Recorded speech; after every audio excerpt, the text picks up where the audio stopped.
Okay. Hang on. As part of a strike team I'm reading. Trying to script it. So the idea for this product came from some experiences you had during the Black Forest fire. Can you tell me a little bit about that? Yes, the very first day that we went out there, I was part of a strike team. And we rolled up on our first house, and we were literally minutes too late. The fire on the ground and the crown had already came up over.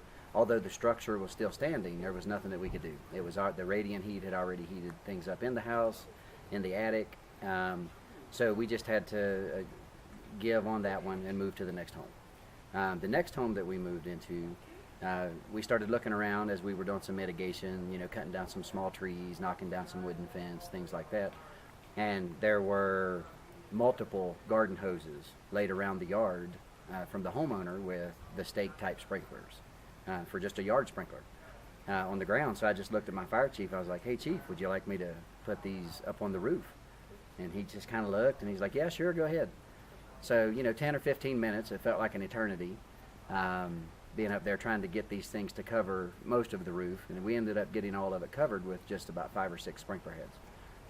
And we ended up having to evacuate that home. The fire had crept up on us, and the flame lengths were 100, 150 feet, and we had to run approximately 200 feet out of the driveway to get to our vehicles in a safe area. And the smoke and fire, rolled right up the property, and the smoke engulfed it, and we couldn't see it anymore. So we went ahead and moved to the next home. Our work was done for what we could do at that particular place.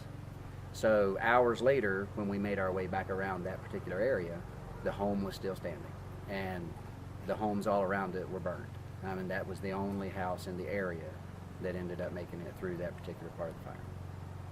So when it came to the concept, at the time, obviously, it was just doing what you can, as much as you can, to save the home. So I ended up calling one of my friends, Herman DeBoard, who's the CEO of House Hydrant Systems now.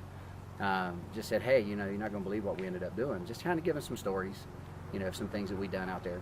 And a few days later, he calls me and he's like, "Hey, I got an idea. I want to run something past you." And that's really where the hands met the brain, and where the concept has actually originated. Have you had a chance to go back and speak with the homeowners whose house you saved? We did. Myself and Herman went out there a couple of weeks later.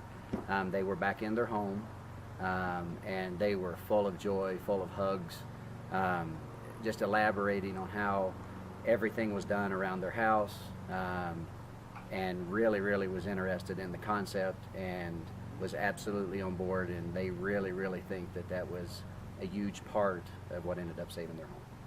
Great.